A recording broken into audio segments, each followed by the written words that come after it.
Executivo do Ministério da Saúde, Elcio Franco, a coordenadora substituta do Programa Nacional de Imunizações, Adriana Lucena, e o diretor do Departamento de Atenção à Saúde Indígena, Marcelo Miranda. Esta coletiva é transmitida ao vivo pelas redes sociais do Ministério da Saúde e também pela TV Brasil.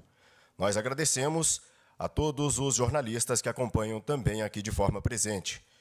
Nós teremos uma breve apresentação e, na sequência, os participantes respondem às perguntas dos jornalistas que estão presentes aqui neste auditório. Nós passamos a palavra ao senhor secretário executivo do Ministério da Saúde, Elcio Franco. Boa tarde.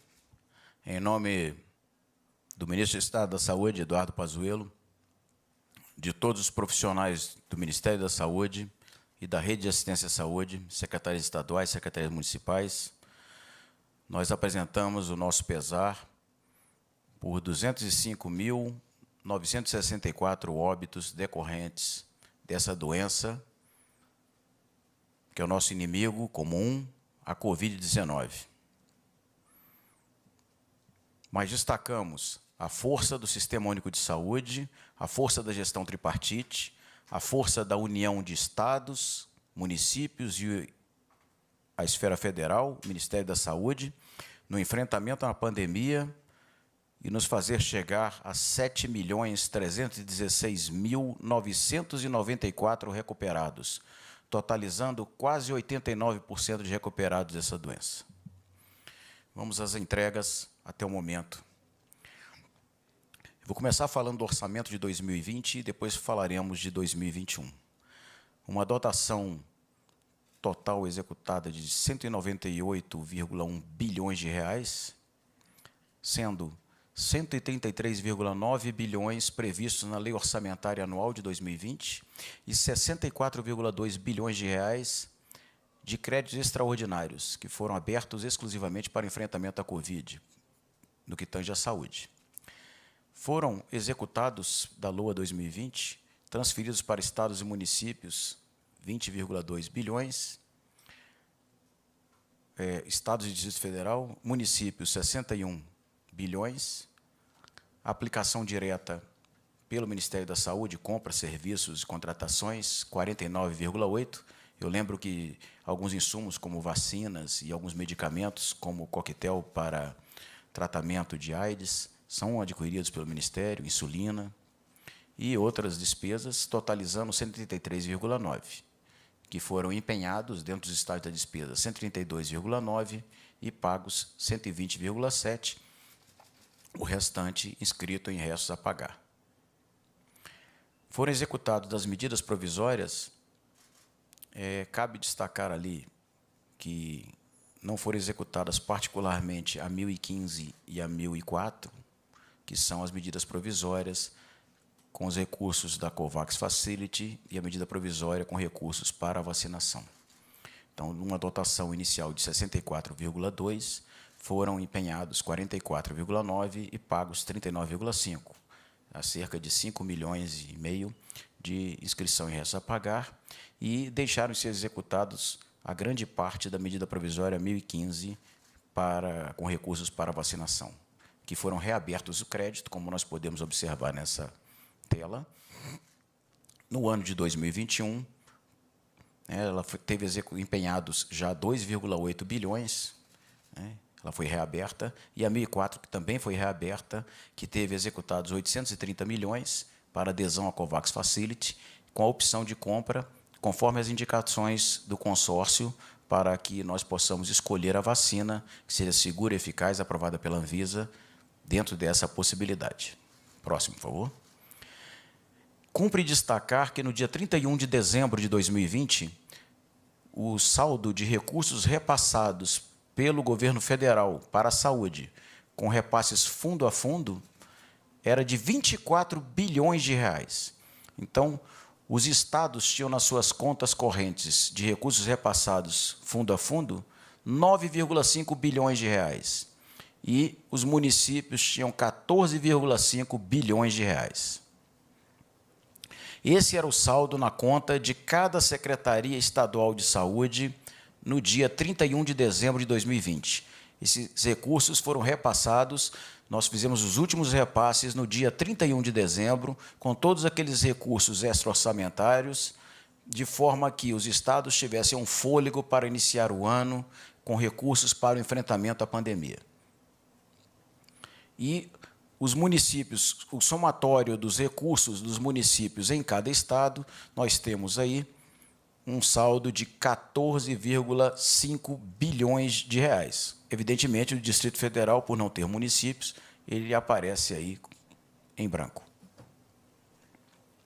Foram atendidos desde o início da pandemia, de materiais adquiridos e com aplicação de recursos do Ministério da Saúde, 13.296 ventiladores pulmonares. São dois tipos de ventilador, o de UTI e o de transporte. São aqueles para o leito e aqueles para ambulâncias aéreas, etc.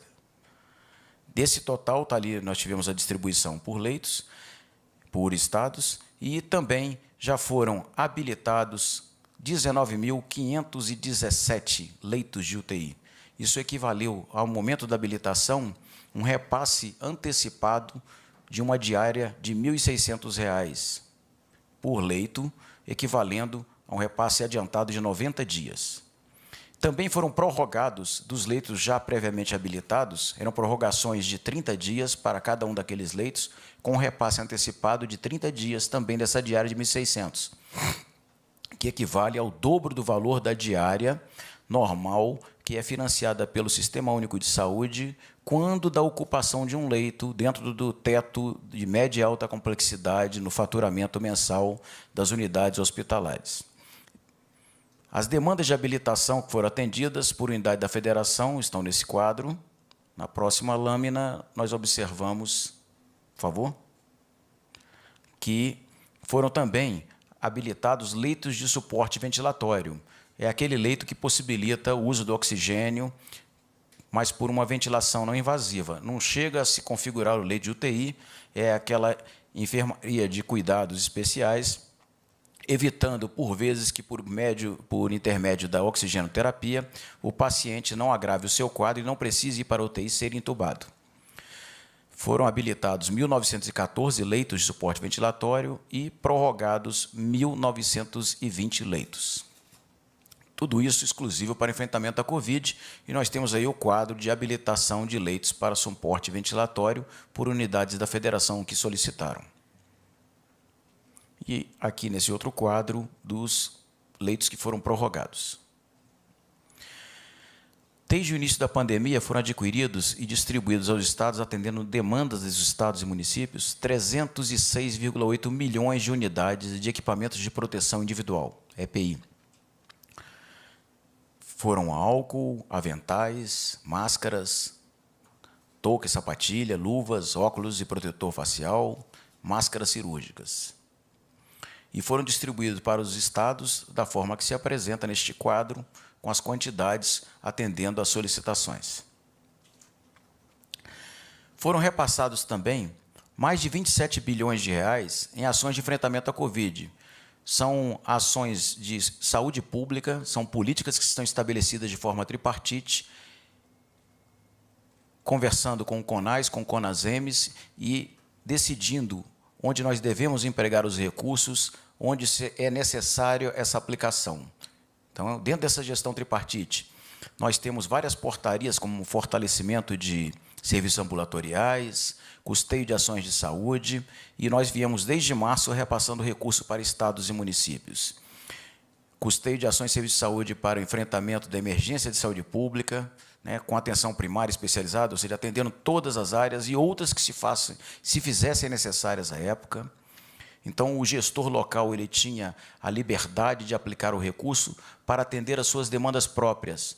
Numa cidade, a demanda poderia ser equipamento, numa outra cidade poderia ser medicamento, numa outra cidade poderia ser recursos humanos, e ele tinha condições de ampliar sua estrutura, adequar sua estrutura de saúde e deixá-la dedicada em condições de enfrentar a pandemia, atendendo à saúde da população. Então, a 774 ela teve uma parte específica para média e alta complexidade e teve uma parte também específica para o piso da atenção básica, atendendo a atenção primária. Tivemos mais portarias aí para custear essas ações no decorrer do ano, né? E com os valores aí que foram repassados, como eu disse, sempre de acordo com uma pactuação de uma gestão tripartite com o Conselho Nacional dos Secretários Estaduais de Saúde, o CONAS, e o Conselho Nacional dos Secretários Municipais de Saúde, CONASEMES. Uma portaria, volta, por favor, uma portaria que foi baseada na Lei 13.995, que foi para dar recursos, possibilitar repasse de recursos para santas casas e hospitais filantrópicos, e a portaria 1666, de 13,8 bi, que atendeu estados e municípios, conforme a curva da pandemia à época e conforme as suas necessidades, a população, ao custeio histórico de média e alta complexidade e da atenção básica. E mais portarias também para atender auxílios financeiros, custear déficits, etc. E, muito importante, por vezes a demanda chegava também pela Comissão Intergestores Bipartite dos Estados, que congrega a gestão estadual e as gestões municipais. Próximo, por favor. Também na atenção primária nós podemos destacar uma série de programas de cuidados, de atenção, de centros de referência, de apoio a gestantes, de contratação de médicos para reforçar a estrutura da rede de atenção à saúde no que tange a equipes de saúde da família e as unidades básicas de saúde. Então, uma série de atividades, apoio à retomada das atividades presenciais nas escolas para aquisição de material de segurança, de higienização, adequação de ambientes odontológicos, ou seja, tudo relativo à atenção primária, porque é muito importante investirmos na atenção primária para evitar o agravamento do quadro clínico de um paciente de qualquer natureza. Informatização na atenção primária, isso também é muito importante para os prontuários, para a Rede Nacional de Dados de Saúde, RNDS, que vai alimentar também o Conect SUS, que os senhores sabem que terá a caderneta de vacinação digital, muito importante, principalmente quando se trata da possibilidade de utilização de mais de um tipo de vacina para o enfrentamento à Covid. Então, nós temos aí várias estratégicas políticas de saúde pública, repasse financeiros para aquisição de medicamentos do componente básico, isso é assistência farmacêutica, medicamentos de intubação orotraqueal, que o Ministério precisou intervir, também pactuando com o CONAS e CONASEMES, de forma a adquirir de forma centralizada e descentralizar a estados e municípios conforme a demanda de cada um. E chegou a um nível de detalhamento de se definir qual hospital que seria contemplado com aquele medicamento, no momento em que houve um desequilíbrio, um desabastecimento na esfera federal, em toda a União, e os estados estavam tendo dificuldade de adquirir, e dessa forma nós conseguimos prestar a assistência que eles precisavam.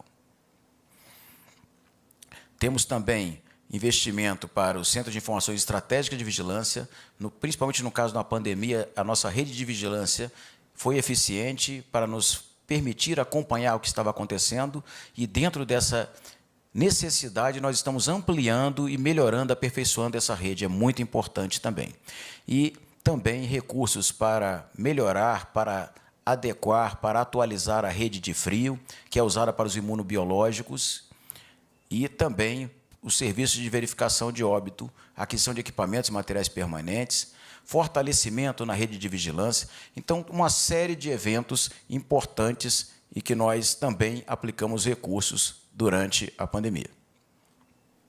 Implantação de ações da chave de vigilância, aquisição de conjuntos para análise e extração RNA. Então, como eu coloquei, uma série de fortalecimento dos laboratórios centrais dos estados, aquisição de seringas e agulhas para a campanha de vacinação, kits de Covid, por intermédio da Organização Pan-Americana de Saúde. Próximo, por favor. E, para fins de comparação, eu lembro que a PELOA 2021, ela previu 136,8 bilhões para o Ministério da Saúde. Ainda não foi convertida em lei, não foi aprovada até este momento, na sua totalidade, pelo Congresso. Nós teremos também, além da PELOA, como eu coloquei, a medida provisória 1015 e a medida provisória 1004, seus recursos parciais, aquilo que ainda não foi utilizado, para podermos usar na vacinação.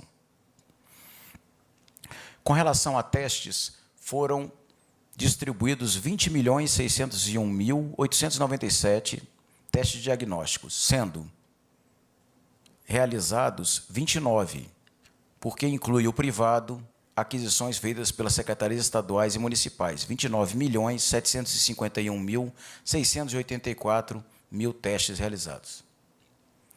Então, nós podemos observar o que foi distribuído pelo Ministério da Saúde, o que foi realizado de RT-qPCR no público e no privado, e de testes rápidos, o que nós distribuímos e o que foi realizado no Brasil, para chegarmos àquele total que foi apresentado no slide anterior. Nós temos o quadro atualizado no dia de hoje, às 16 horas, com a confirmação de 8.256.536 casos, foram 60.899 casos de ontem para hoje, com a totalização dos casos em acompanhamento, dos casos recuperados, dos óbitos. E em investigação, 2.672 casos, que são aqueles que se verifica se realmente foi Covid o caso do adoecimento. Próximo, por favor. Medicamentos. 27,9 milhões de unidades de medicamentos foram distribuídas, também atendendo a demanda de estados. Cloroquina, 5,8 milhões de comprimidos, hidroxicloroquina, 458 mil, oseltamivir, também conhecido como Tamiflu, 21,6 milhões de doses. O oseltamivir é aquele medicamento usado para a parte antiviral da influenza. Demandas atendidas de cloroquina por estados, a quantidade que foi demandada por cada estado e que foi distribuída pelo Ministério. De hidroxicloroquina, também demandas atendidas. Essa hidroxicloroquina ela veio em potes de uma quantidade maior, então a Anvisa nos possibilitou, por meio de uma decisão de uma resolução colegiada, o fracionamento. Então, está sendo feito com toda a segurança sanitária o fracionamento para poder fornecer a quem precise o medicamento. E aqui o atendimento de cloroquina por estados. Oseltamivir também foram atendidos 21,6 milhões de unidades e a distribuição por estados que demandaram o medicamento. Medicamentos de intubação. Então, foram feitas 8 ações, 8 frentes abertas para poder readequar o mercado e fornecer o medicamento para os estados e municípios que precisavam desse medicamento. Ocorreram requisições administrativas, sempre com a preocupação de se utilizar estoques excedentes, ou seja, aquilo que não estava contratado, que já não estava comprometido do que foi produzido pela indústria farmacêutica. Aquisições internacionais, por intermédio da Organização Pan-Americana de Saúde, por intermédio da Operação Uruguai, que foi um trabalho conjunto com o Ministério das Relações Exteriores, Ministério da Defesa e Ministério da Saúde, que nós conseguimos importar do Uruguai e atendemos os estados da região sul. Pregão eletrônico. O primeiro pregão ele não teve a adesão que nós esperávamos, então nós fizemos, como o item 8, um segundo pregão eletrônico, este sim foi exitoso em todos os aspectos, e os estados puderam, e as capitais desses estados puderam aderir a esses pregões para poder fazer os contratos. Nós assumimos o compromisso de que o material seria entregue no nosso depósito, nossa central logística em Guarulhos, e nós iríamos proporcionar o transporte aos estados, de forma que se baixasse o custo para quem viesse a adquirir o medicamento e não tivesse dificuldade na aquisição. Requisição de informações com vista a harmonizar estoques e possibilitar a distribuição e até requisição por estados, que foi uma forma de trabalhar conjuntamente com a Receita Federal e com a Anvisa para verificar as produções, o que estava distribuído, o que estava em distribuidores, para que nós fizéssemos chegar aos estados. Um acordo tripartite, onde envolvemos uma rede privada de saúde, a Secretaria Municipal e as indústrias nacionais. Isso aconteceu no Rio de Janeiro e nós conseguimos atender demandas de estados que estavam desabastecidos, baseado nesse acordo tripartite envolvendo Estado, União, município e também a indústria privada. doação da União Europeia e, como eu falei, um outro pregão eletrônico. Próximo, por favor. Dentro dessa disponibilização de medicamentos, nós passamos a computar, a partir da semana epidemiológica 26, nós chamamos semana 1 para começarmos o fornecimento, junto com o Conselho Nacional dos Secretários de Saúde, que são os estaduais, e fomos fazendo as distribuições. Então, aí nós temos a definição de cada semana, conforme o gráfico que eu vou apresentar em seguida. Nesses gráficos, a gente pode verificar que houve uma diminuição da demanda de estados e municípios por esse medicamento, uma vez que eles conseguiram equalizar suas necessidades e o fornecimento da indústria farmacêutica direto para os consumidores, que eram as organizações de saúde de estados e municípios. E aí, por medicamentos de analgesia, medicamentos de sedação, são todos aqueles utilizados para a intubação orotraqueal. E os senhores podem verificar essa queda da curva, bloqueador neuromuscular também. E aí nós temos uma soma, está por tipo de medicamento, e a curva vai mostrando uma descendência das demandas desses medicamentos, uma vez que os estados e municípios, as unidades hospitalares conseguiram equalizar suas demandas e fazer a contratação natural desse material. Aqui nós temos a quantidade de unidades de saúde de medicamentos que foram distribuídos atendendo demanda de estados por região com as quantidades, para que os senhores tenham uma ideia. Somados aí requisições administrativas, Operação Uruguai, Acordo Tripartite e aquisições internacionais via Organização Pan-Americana de Saúde. Para a saúde indígena, eu vou passar a palavra ao representante da Secretaria Especial de Saúde Indígena. Boa noite, pessoal. Vou falar de algumas ações aí relativas à Covid, do nosso trabalho aqui do Ministério da Saúde para a saúde indígena.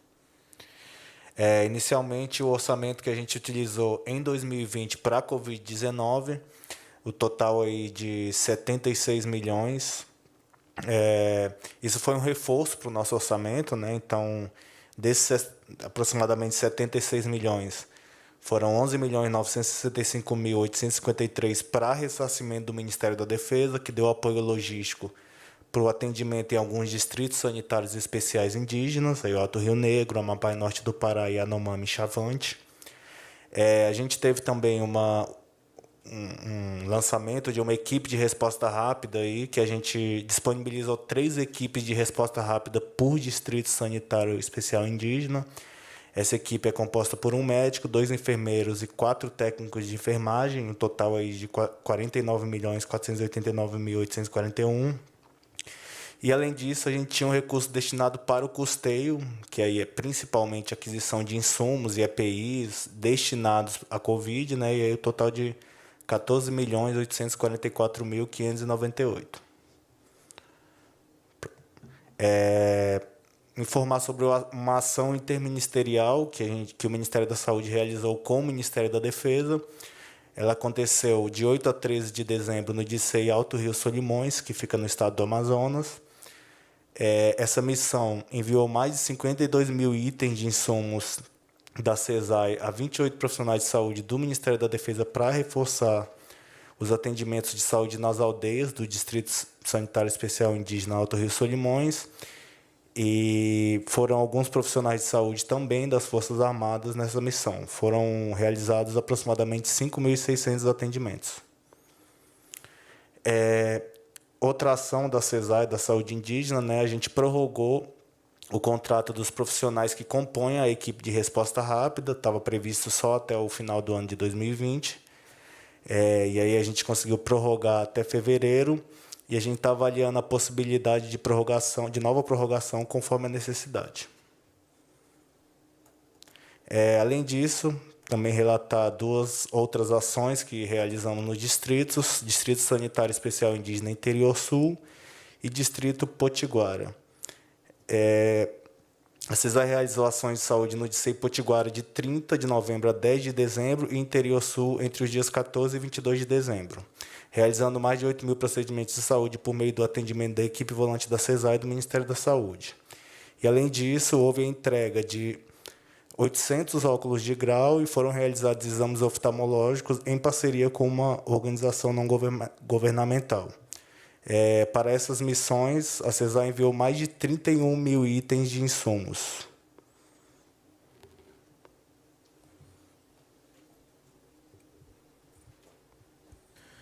Vamos prosseguir citando ações para o plano de contingência do Estado do Amazonas, ações que ocorreram desde a semana passada. Então, foi um reforço, atendendo demandas também do Estado, entrega de EPI de 125 mil máscaras N95, 247 mil máscaras cirúrgicas, 200 mil luvas. O Ministério intermediou empréstimo de luvas com o Estado da Bahia, inclusive.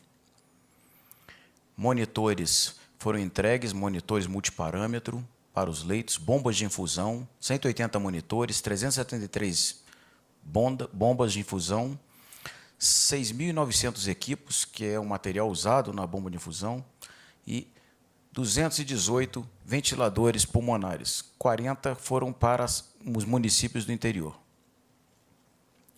A entrega de medicamentos também, conforme solicitação, em janeiro foram entregues 335 mil cápsulas de oseltamivir e 120 mil comprimidos de hidroxicloroquina.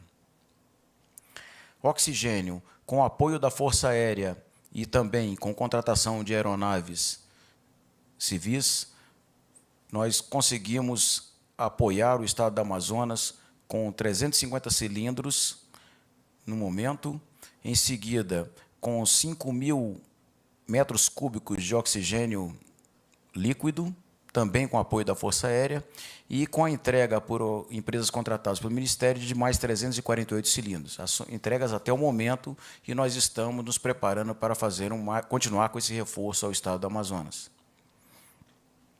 Também foram disponibilizadas 40.500 unidades de medicamentos para intubação orotraqueal, são esses que estão apresentados nessa lâmina.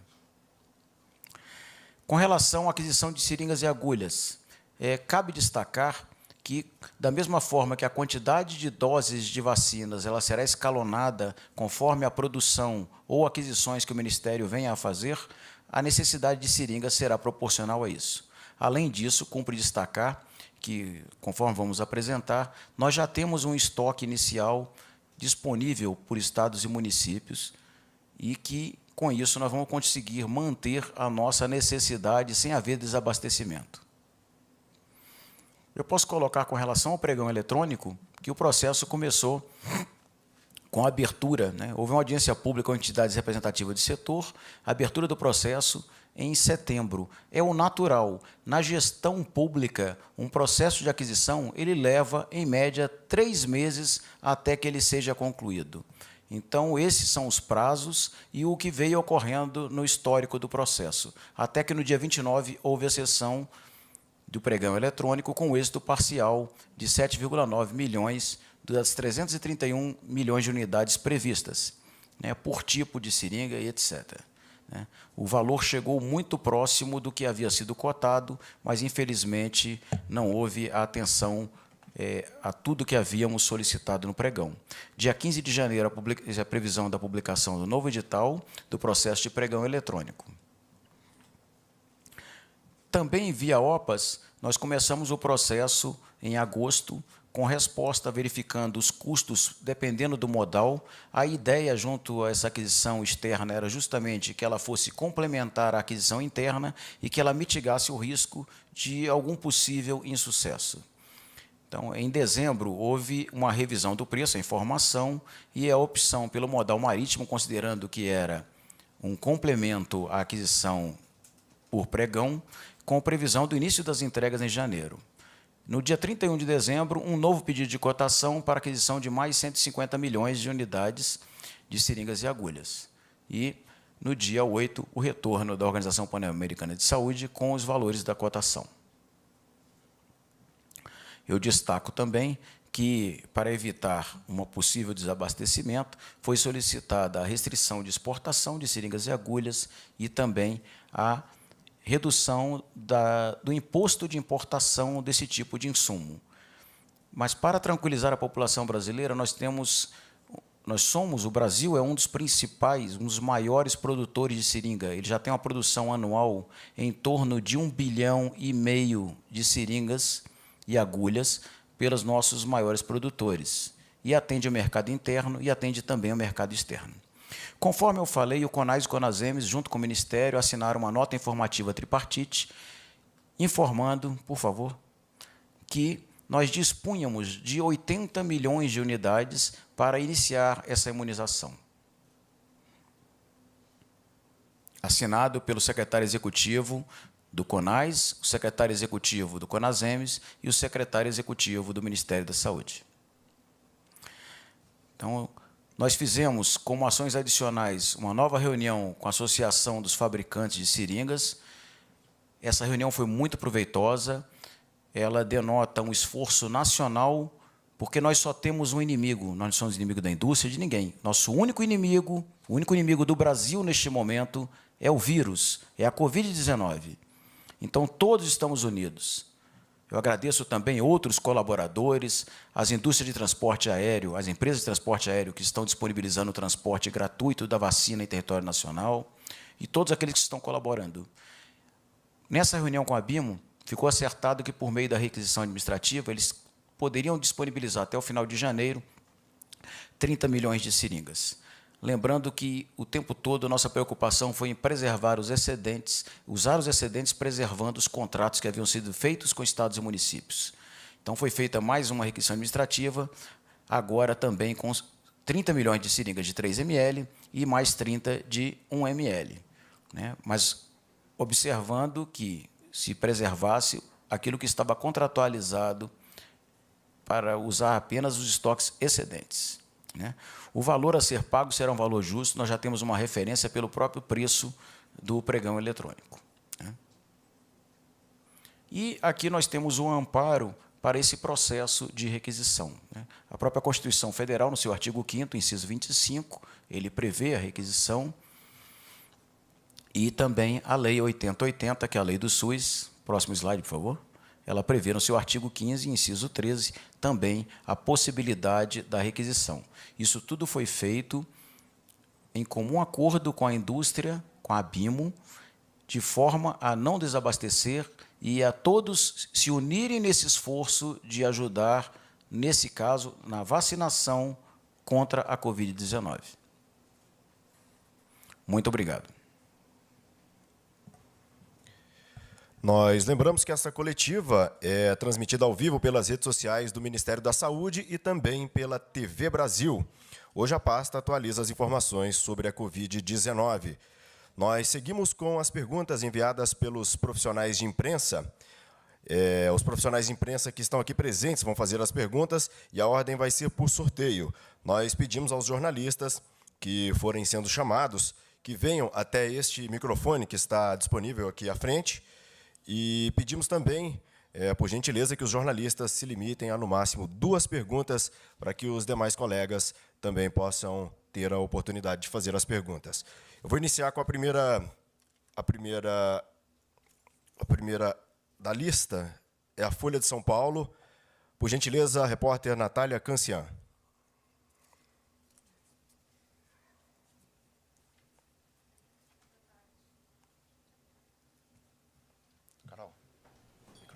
Alguém liga, por favor? Consegui ligar. Beleza.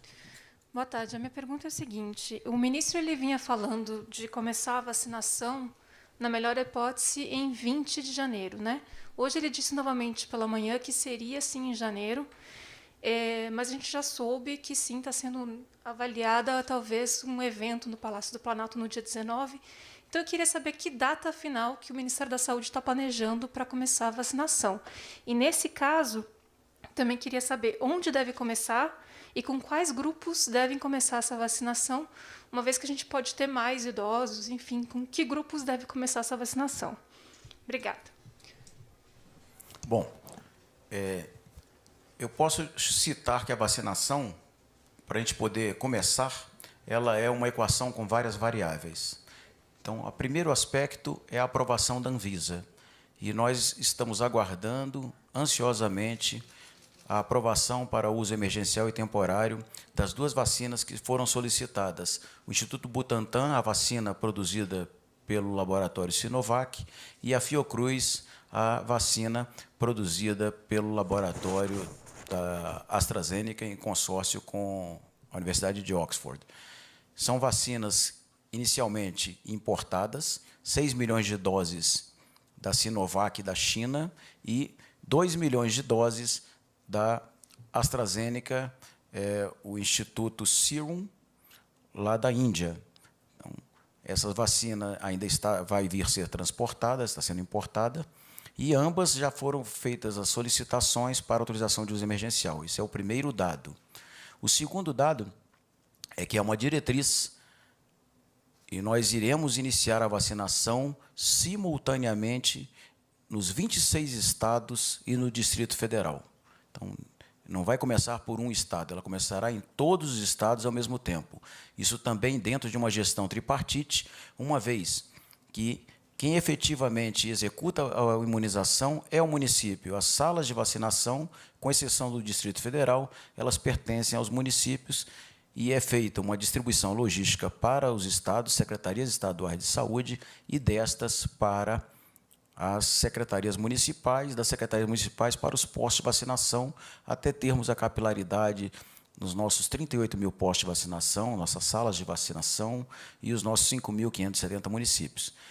Evidentemente, num primeiro momento, não poderemos atingir toda a capilaridade, mas a logística estará acontecendo nos dias consecutivos ao início do transporte, porque a vacina sai de um centro logístico, seja no Rio de Janeiro, a vacina da Fiocruz, seja de São Paulo, a vacina do Butantan, e ela vai ser deslocada para as secretarias estaduais, desta para os municípios, e até chegar nos pontos mais remotos vai demorar um pouco, mas, evidentemente, dependendo do modal, pode ser até o fluvial, de forma que tenhamos a vacina, como ocorre com todas as campanhas de vacinação anuais do nosso Programa Nacional de Imunizações. Ela chega nesses 5.570 municípios.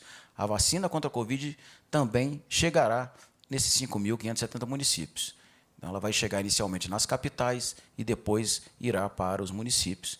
E a ideia é iniciarmos, em um mesmo momento, a vacinação em todos os estados. E aí vai prosseguir com a logística, conforme for aumentando a oferta de vacinas, né, conforme a produção, importação, novos contratos, e ela vai chegar a todos os municípios, até que nós tenhamos atendido os públicos conforme o Plano Nacional de Operacionalização da Vacinação contra a Covid-19, que também é feito em uma gestão tripartite, e formos atendendo a todos os grupos dentro daqueles prazos que o ministro citou anteriormente, estão no plano, ele é público, até um prazo máximo de 16 meses para encerrarmos toda a população a ser imunizada.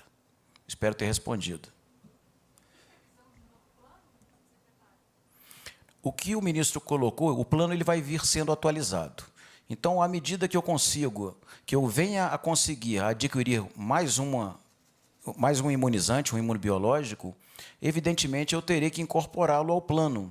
E aí haverá um plano de distribuição que vai ser construído junto com a SVS, junto com o CONAS e CONASEMES, e aí essa vacina também será distribuída.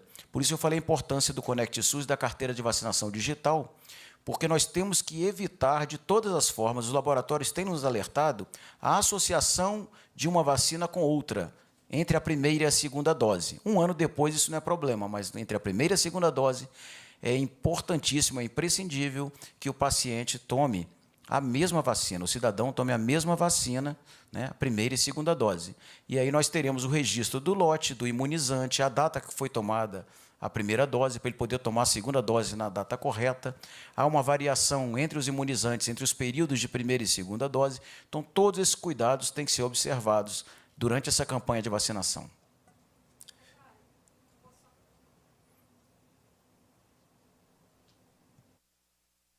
É porque o senhor acabou não dizendo qual que é a data que vocês estão planejando. Permanece, então, o dia 20? Será no dia 19?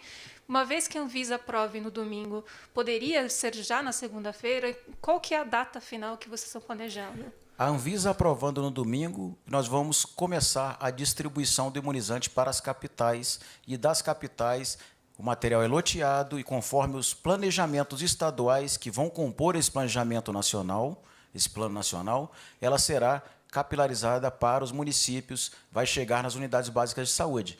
Então, o simples aprovar da Anvisa não nos permitiria ato contínuo, no estalar de dedos, fazer a vacina chegar lá no posto de vacinação e começar a vacinação.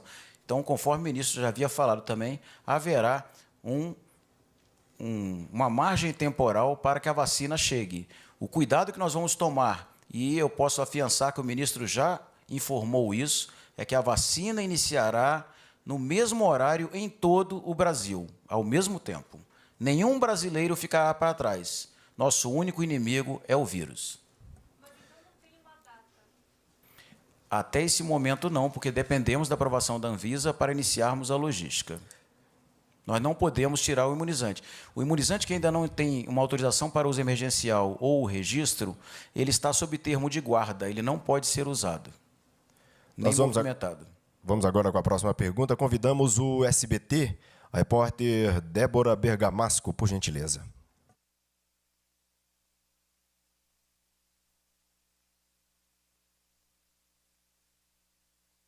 Embaixo, né? Doutora Adriana, doutor Elcio, doutor Marcelo. Boa noite. Eu fiquei com algumas dúvidas ali na apresentação dos slides. Então, assim, não são só 2 perguntas, mas é porque eu preciso saber da resposta para poder formular minha pergunta. Vocês disseram ali que um novo pregão estava para compra de seringas e vacinas. Vamos ver se dá para colocar no slide. Está para o dia 15. Vamos lá. 15/1. Confirmar, né? Eu fiquei com a impressão que eu tinha visto confirmar. Queria saber, está confirmado mesmo? É porque o edital tem que ser publicado. Então, é a confirmar. Mas a nossa previsão, esse é o nosso planejamento, dia 15, publicar. 15 e aí tem um prazo para isso? poder... Isso. E aí há a necessidade de um prazo para que ocorra a sessão do pregão, né? Ah, tá. Então, tá. Daí eu queria saber o seguinte. Nesse pregão, vocês pretendem tentar adquirir quantas seringas? Esse novo pregão é de 290 milhões de unidades de seringas. Considerando que a gente já havia feito uma requisição administrativa, já havia acordado com a BIMO esse fornecimento, então nós havíamos aumentado o valor, a quantidade de seringas a serem importadas por intermédio da OPAS, então é uma quantidade um pouco menor. E verificamos também que um dos fatores que havia prejudicado o êxito do pregão é porque nós havíamos previsto, como os estados normalmente fazem, a compra da seringa junto com a agulha. E nós identificamos que seria talvez um fator de maior êxito, uma vez que não fazia parte da nossa expertise esse tipo de aquisição, como não era de ventiladores e de outros insumos, e agora nós estamos colocando esse pregão, a seringa separada da agulha. Separada agora? Há as 2 modalidades, as seringas juntas com agulha e seringas separadas. O outro pregão eram só seringas junto com agulhas. Ah, tá. E aí, sobre a requisição administrativa, aí eu fiquei também um pouco na dúvida, desculpa, que estava assim, olha, que já foi feita uma requisição administrativa de 30 milhões e agora acaba, eu acho que até de hoje essa informação, né, de que tem uma nova requisição administrativa. Mais 30 milhões de seringas de 1 ml. Isso. Então, quer dizer, é porque eu fiquei na dúvida se são mais 60 milhões no total ou são 30 daquela do começo de janeiro, mais 30. Então, no total serão... No dia 31 de dezembro foram requisitadas 30 milhões e foi na data de ontem, né? Ontem ou hoje foram requisitadas mais 30 milhões, neste caso, das seringas de 1 ml. Certo. Então, preservando os estoques que já contratualizados por estados e municípios. Perfeito. Então, no total, são 60 milhões via requisição administrativa. Isso. E essa requisição, como eu falo de excedentes, os produtores, os fabricantes estão nos dando feedback, porque se há comprometimento de parte dessa produção, talvez o nosso atendimento seja um pouco menor do que essa quantidade que nós requisitamos. Certo. E, para finalizar, também ali no slide, o senhor colocou que no dia 8 vocês receberam a cotação via OPAS. Eu queria saber de quanto é esse valor, porque são, se eu não me engano, 150 milhões de unidades, seringas e agulhas. Isso. Qual que é o preço que vocês conseguiram? Eu não tenho agora de cabeça esse valor, Porque eu te peço perdão. Não, tudo bem. Depois, né, se vocês puderem providenciar, é porque a informação que eu tenho é que é cerca de 90 centavos de real, o que seria bastante acima do ofertado ali quando teve aquele primeiro pregão que não foi completamente exitoso. Aí eu queria confirmar se é isso mesmo. Eu não tenho essa informação, mas a primeira compra, o valor está muito próximo do pregão. Se eu não me engano, está até abaixo do valor do pregão. Entendeu? Mas eu não tenho esses dados agora para lhe informar. Eu fico devendo, a gente providencia essa resposta depois. Muito obrigada. Disponha. Obrigado. Agora nós vamos com a pergunta da TV Globo, por gentileza, Natália Toledo.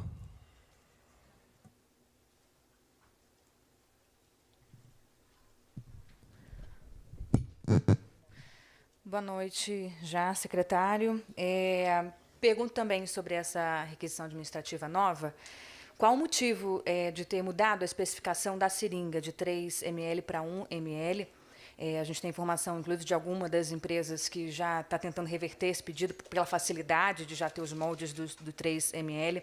Se a dosagem muda com essa mudança. E também vocês falaram em preço justo. Qual é o preço fechado? O preço nós estamos equalizando. Esse ressarcimento será feito depois e nós temos como base o próprio pregão eletrônico para poder equalizar esses preços.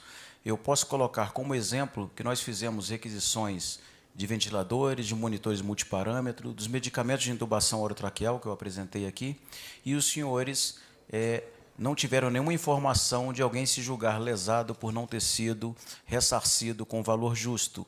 Então, foi trabalhado um valor de mercado e os produtores de medicamentos receberam um valor justo. É o que nós pretendemos fazer. Como eu falei, é um trabalho de esforço conjunto entre o Ministério da Saúde e a ABIMO para poder disponibilizar essas seringas para a população brasileira. Com relação à seringa, eu vou até aproveitar a oportunidade para responder uma pergunta que nos chegou pela mídia, acho que no dia de hoje. Por que não da seringa de 5 ml? Que nós não optamos por ela. Confere, Adriano. A seringa de 5 ml, as doses dos laboratórios com os quais estamos contactando, elas variam de 3 ml, 5 ml, 0,6 ml. Perdão, 0,3, 0,5, 0,6. Então, até a seringa de 3 ml eu consigo ter como uma margem de segurança a certeza que eu vou conseguir tirar a quantidade correta. Para uma seringa de 5 ml já fica um pouco difícil eu tirar uma dose pequenininha para poder aplicar a vacina em cada paciente. Considerando que muitos dos frascos dessas vacinas são multidose, eu vou ter que tirar o suficiente para poder aplicar a dose de cada paciente, de cada cidadão. E qual a explicação de ter mudado do primeiro para o segundo, a requisição? Porque nós verificamos também que no mercado havia disponibilidade dessa seringa, a variação de custo da de 3 para de 1 ml, os insumos são praticamente os mesmos, a agulha, o valor é muito parecido. Como eu falei, o Ministério ele é um indutor de políticas de saúde pública, ele executa muito pouco. Ele trabalhava basicamente com insumos estratégicos, como vacinas, aquisição de vacinas, como insulina, como o coquetel de medicamentos para a AIDS e algumas outras coisas, como também tratamento de hepatite. E o que ocorreu, que não tendo expertise, não era uma compra quanto mais natural do Ministério. Então, a gente está aprendendo também, é um processo de aprendizado. E com essa expertise, só para terminar, para o pregão que vai ser publicado, o edital, qual que é a expectativa? Você falou em ajustes já, né, no modelo de compra, expectativa de fechar os 290 milhões? Nós esperamos que sim, inclusive nós estamos prevendo nesse edital a de 1 ml também, coisa que a gente não previu no primeiro, não foi isso, Dan? Vamos agora com a próxima pergunta, Jornal Metrópolis, Juliana Conteifer.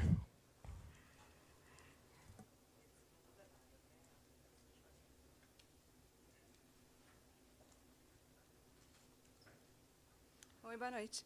Nessa primeira rodada do uso emergencial, a gente vai ter poucas doses. Essas doses que a gente recebeu até agora vão ser suficientes para o primeiro grupo que está previsto no Plano Nacional? E se essas doses, vocês estão considerando espaçar a primeira dose e a segunda dose, ou então usar dose menor, ou alguma coisa do gênero, para poder atingir mais gente? Bom, no caso de alguns imunizantes, já está sendo uma prática em outros países aumentar o intervalo entre a primeira e a segunda dose, desde que os estudos com relação àquele imunizante possibilitem esse aumento. O ministro já falou alguma coisa nesse sentido. Então, há sim a possibilidade de aumentar este intervalo e aumentar, com isso, a cobertura da população a ser imunizada. Mas eu destaco também que o Butantan já iniciou a produção, num primeiro momento, com o IFA importado da China, das suas vacinas lá em São Paulo. Então, paralelo a essas 6 milhões de doses que já vieram prontas da China, o Butantan já está produzindo vacinas em território brasileiro. E a Fiocruz, ela está aguardando a vinda do insumo da China, também, da AstraZeneca, para iniciar a produção em território nacional. Eu lembro que essas duas instituições, a partir do segundo semestre, já estarão com a capacidade de produzir o IFA, que é o ingrediente farmacêutico ativo, esse que está vindo da China, e nós estaremos produzindo em território nacional no segundo semestre o IFA nessas duas instituições, ou seja, fazendo o ciclo completo da vacina com produção nacional.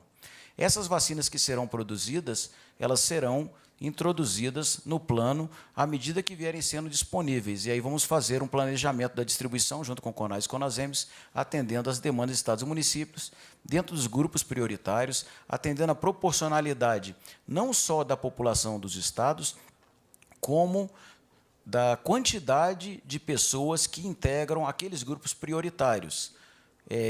Possivelmente, um estado pode ter uma quantidade maior de indígenas, então, na proporcionalidade, ele será atendido. Um estado pode ter uma quantidade maior de profissionais de saúde, ele também será atendido. Ou seja, estamos buscando pontualmente todos esses dados. É um trabalho meticuloso que está sendo feito pela equipe da Secretaria de Vigilância e Saúde. Ele é pactuado com o CONAS e CONASEMES para que nós não tenhamos a margem de erro mínima para errar nessa distribuição, fazer aquilo que realmente vai atender com equidade toda a população brasileira, à medida que nós venhamos a ter vacinas disponíveis. Próxima pergunta, CNN. Nós convidamos a repórter Raquel Vargas.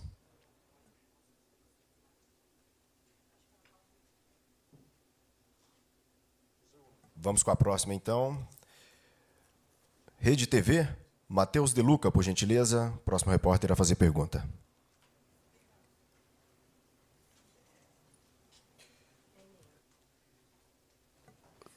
CNN, Raquel Vargas, por gentileza. Obrigada. Boa noite, secretários.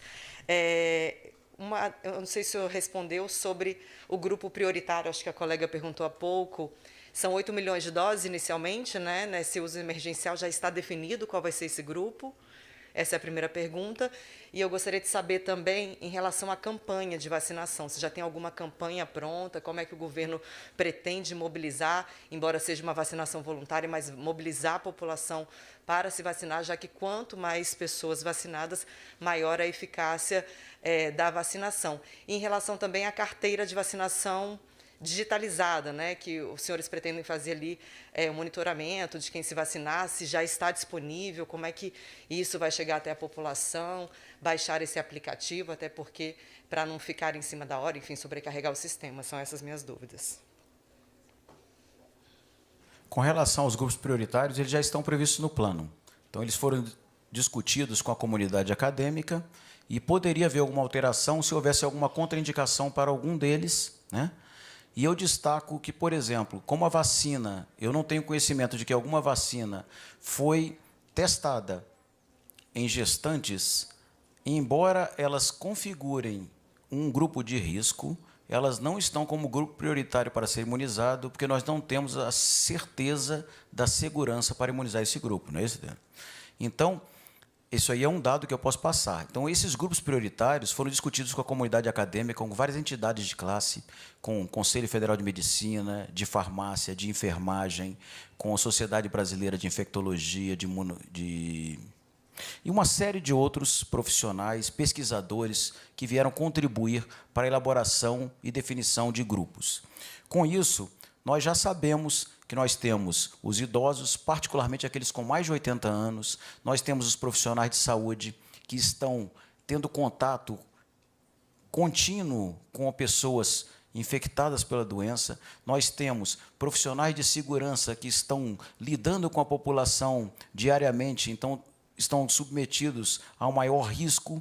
Então, esses grupos, à medida que nós viermos, os indígenas, porque eles não estão submetidos à mesma carga viral e de bactérias que nós estamos, que convivemos em sociedade, então eles estão isolados, eles merecem um tratamento prioritário.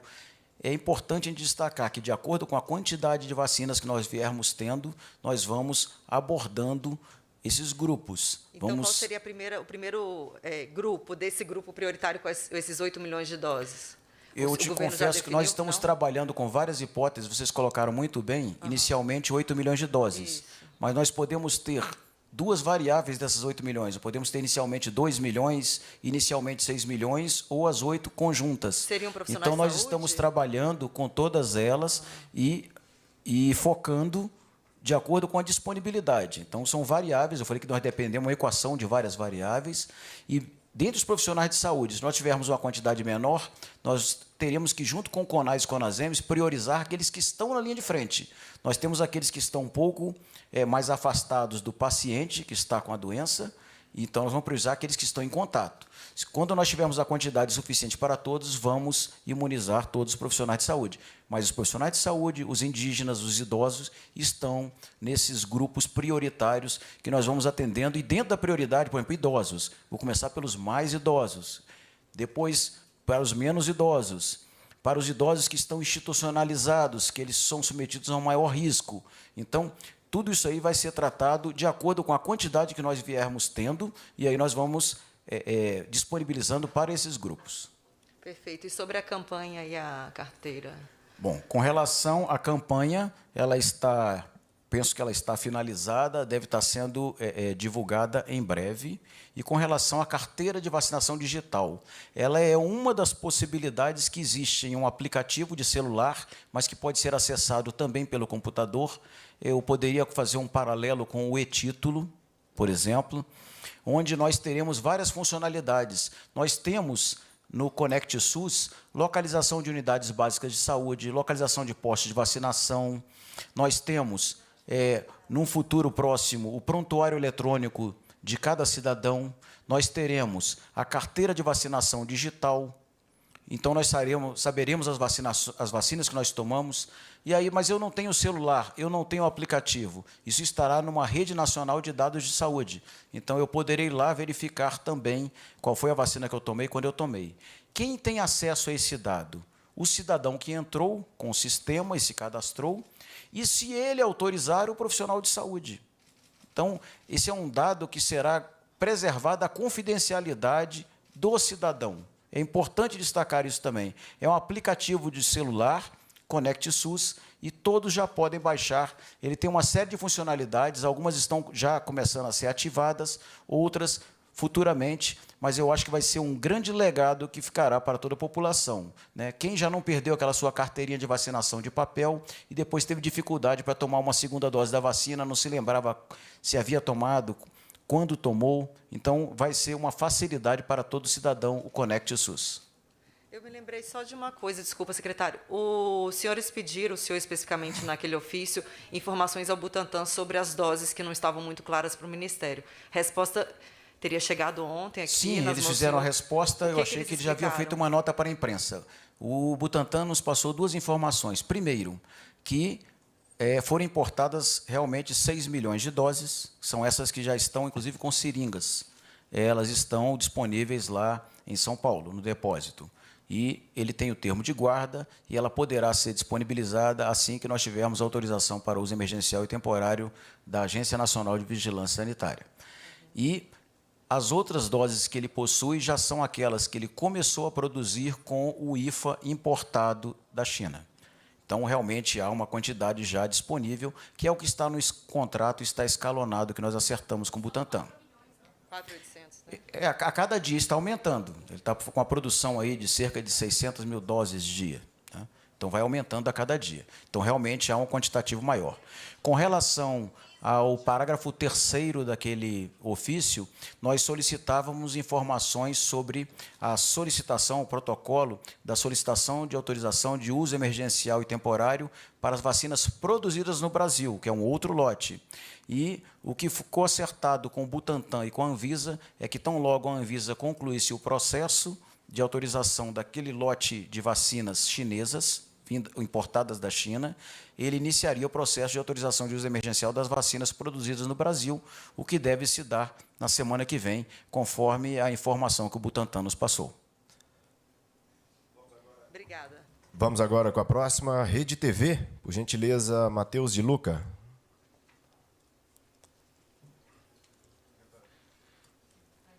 Está presente? Vamos para a próxima, então. Revista Exame, Alessandra Azevedo.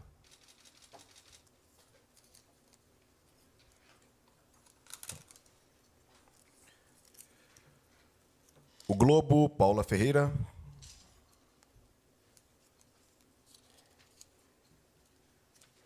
Boa noite, secretário. Primeiro, eu queria tirar uma dúvida em relação a essa entrega, né, das vacinas nos estados e municípios. O Ministério ele não pode fazer essa remessa até que tenha autorização da Anvisa? Queria tirar essa dúvida. Ou se o Ministério não pode entregar nos estados? Eu não entendi. Você pode repetir, por favor? Posso. Me desculpe. É o seguinte. O senhor mencionou que, a partir do momento que a Anvisa autorize o uso emergencial, o Ministério vai começar a distribuir pelos estados essas doses.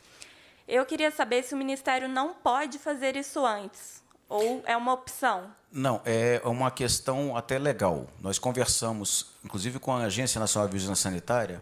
A vacina que ainda não tem autorização, ela está sob termo de guarda. Então, ela está com o Butantan, mas não pode ser usada. Então, foi autorizada a importação, ela está lá com o Butantan, mas não pode ser usada. O termo de guarda, há um responsável técnico que está com a guarda dessa vacina. Ele não pode usar a vacina, não pode distribuir, não pode lotear. A mesma coisa para a vacina que vem importada da Índia, nós estamos trazendo, que vai ficar com o termo de guarda da Fiocruz, até que haja autorização para uso emergencial ou o registro. Ok? Entendi.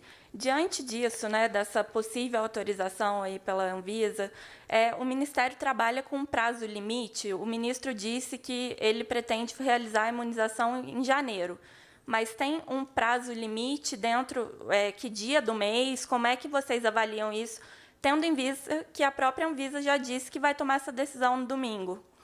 Nós estamos raciocinando com prazo de, como o ministro já disse também, de 3 a 5 dias para fazer a logística, desde que a vacina esteja no nosso depósito em Guarulhos ou lá na Fiocruz, que é um depósito logístico também no Rio de Janeiro, porque essa vacina ela tem que ser loteada quando disponibilizada, conforme eu expliquei, para atender às demandas dos grupos prioritários, de acordo com a quantidade disponível loteada para todas as unidades da federação, para que se inicie o transporte da vacina.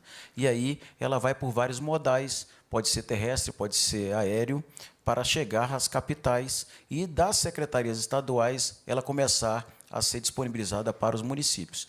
Mas qual foi o nosso compromisso? De 3 a 5 dias, desde que, no depósito e com autorização da Anvisa, chegar a todas as capitais, onde estão as secretarias estaduais e os seus depósitos com a rede de frio. E o senhor disse que não poderia iniciar a imunização em um lugar primeiro que o outro. Mas, por exemplo, vocês vão esperar chegar no município do interior do Brasil, ou se chegar só nas capitais, vocês já pretendem começar? E o segundo ponto também que eu queria acrescentar e terminar em relação à campanha, né, de vacinação, que o senhor mencionou que já está quase concluída e tudo mais, deve ser lançada nos próximos dias. O presidente ele tem levantado questões sobre a credibilidade de algumas vacinas, por exemplo, a Coronavac. Isso atrapalha, de alguma forma, a campanha de vacinação do Ministério? Eu acredito que nós precisamos contar com todos os veículos de mídia para fortalecer junto à população a importância da imunização, a importância da segurança que será proporcionada com a imunização da população brasileira. Mas é importante destacar também que é um direito de cada um optar por ser vacinado. Então, senhores e senhoras, eu peço, eu clamo que todos esclareçam a importância. Eu levei meus filhos, eu tinha a caderneta de vacinação dos meus filhos sempre em dia. É muito importante nós podermos usar os imunobiológicos para prevenir não só as morbidades, que é o adoecimento, como a mortalidade por intermédio da imunização. E eu conclamo a todos os veículos de mídia que nos ajudem a transmitir a importância de se buscar a imunização e a tranquilidade de todos que, mesmo que um grupo não possa vir a ser vacinado, se aqueles que estão ao seu redor estão imunizados, ele estará protegido. Ninguém estará protegido até que todos estejam protegidos. Muito obrigado. É só Paula, a resposta sobre o município, se vai esperar chegar até no interior ou Não, na vai começar capital? pelas capitais. Eu não posso esperar chegar em 5.570 municípios, 38 mil salas de vacinação, para então startar a vacinação. Então, vai começar quando chegar nas capitais, né? É essa a ideia, né? Se ela, ao mesmo tempo, ela já tiver conseguido chegar também nos municípios mais próximos, ou até em todos os municípios, se a gente conseguir cumprir esse prazo, a gente pode começar em todos os municípios de um estado. Mas os senhores conhecem a realidade do Brasil, com seus 8.500.000 quilômetros quadrados, 5.570 municípios, com as diversos modais que nós precisaríamos usar, com as malhas rodoviária, fluvial, aérea, para fazer chegar até todos esses locais, mantendo a garantia de segurança e eficácia com a rede de frios, com a conservação, para nós termos segurança para imunizar a nossa população. Ok? Obrigada. Muito obrigado pelas perguntas.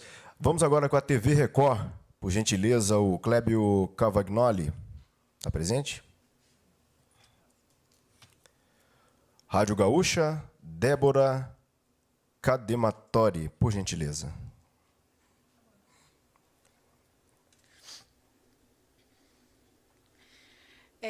Secretário, é o seguinte, as vacinas vão chegar da Fiocruz no Rio de Janeiro e as do Butantan já estão em São Paulo. Não seria mais lógico iniciar a vacinação por São Paulo e Rio de Janeiro do que esperar chegar a todas as capitais do país para iniciar a vacinação? Por que da diretriz de começar todos ao mesmo tempo? Né? Um mote que o governo federal tem colocado é que ninguém ficar para trás. Nós não preservamos o Estado que produzia ventiladores ao distribuir ventiladores. Nós distribuímos para todos que precisavam.